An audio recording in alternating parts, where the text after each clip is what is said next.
Hey you guys.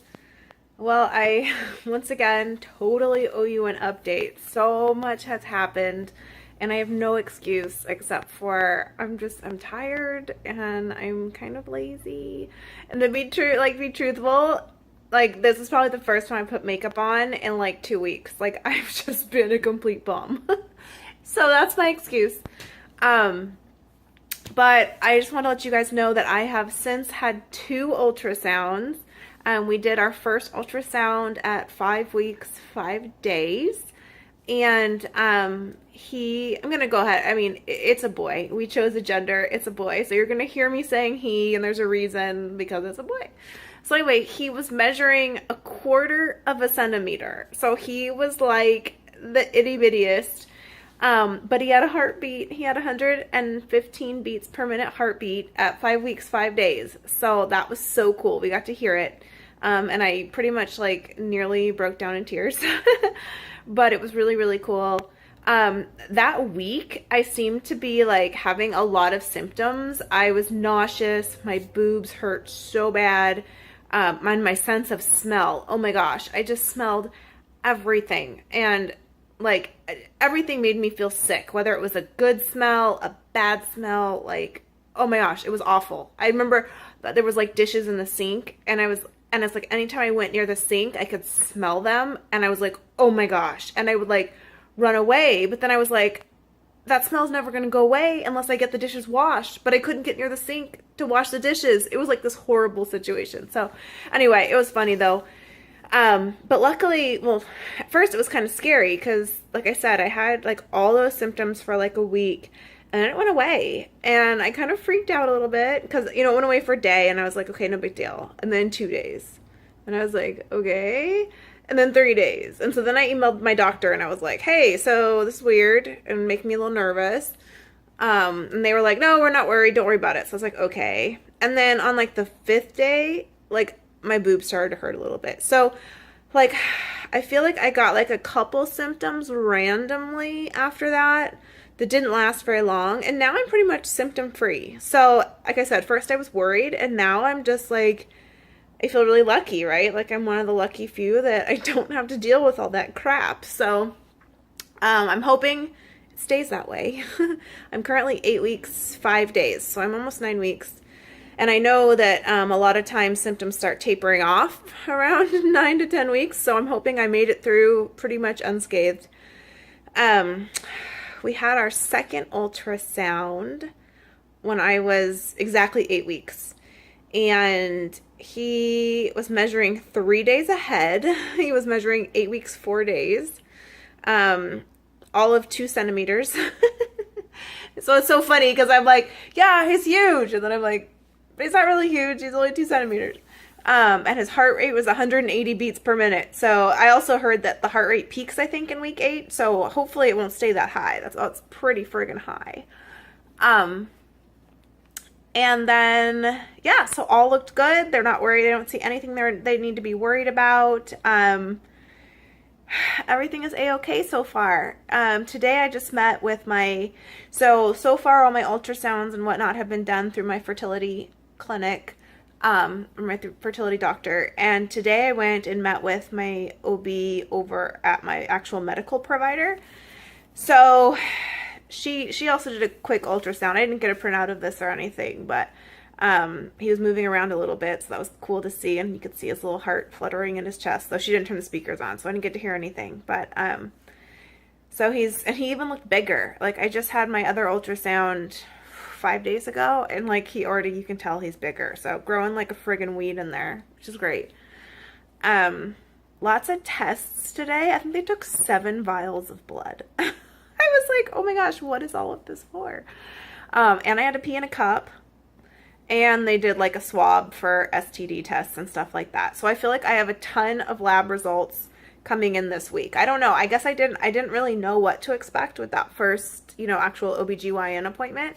So, that's what they did. They asked a lot of questions. We kind of, got concerns out of the way. They do want me to take some precautions for preeclampsia because I have 3 risk factors. One being that my mom had it. I was actually born a week early, or sorry, a month early through C-section because they couldn't get my mom's blood pressure down. So my mom had it. I'm over 35, and this is my first pregnancy. So those are my 3 risk factors. So we're kind of on preeclampsia watch. I mean, not right now. I don't have to worry about it right now. But yes, they're going to have me taking, I think, baby aspirin for my entire pregnancy, which I've already been on because that's part of the IVF protocol. So I just get to take that for friggin' another 7 months. Woo-woo. I'm trying to think what else happened at this appointment. Like I said, she did the STD swab. She didn't do a PAP, which I think they normally would do, except for I've had a PAP in the past year, so they didn't do it. So I think that's something that usually happens in that first appointment. And then, like I said, I think that was it, really. Other than that, we just talked. Yeah, so far, so good. I did have a tiny bit of spotting, a couple of times, like, just like either brown or pink, and it was like when I wiped, like, one time, and that was it, each occurrence. But, and I really feel like it's from the endometrium, because I do feel like sometimes it feels a little swollen in there. I think it's just a little irritated from having to do those vaginal suppositories, 3 times every day.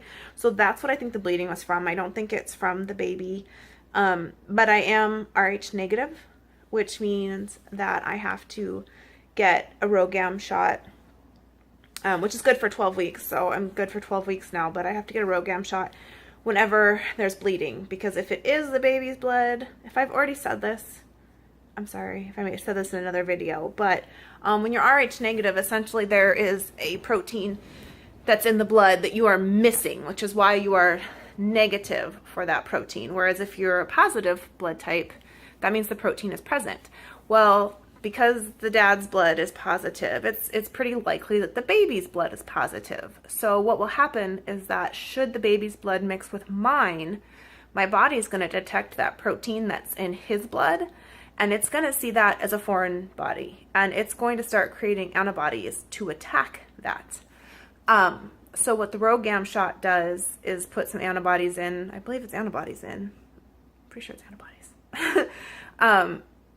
To prevent your body from having that reaction. If you do not get a RhoGAM shot and that happens, you become what they call sensitized. And once you're sensitized, that's it.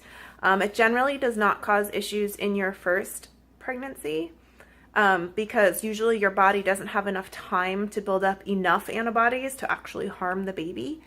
But should you have any subsequent pregnancies, you now already have those antibodies, and they're like a little army roaring to go. So it can cause a lot of complications during pregnancy.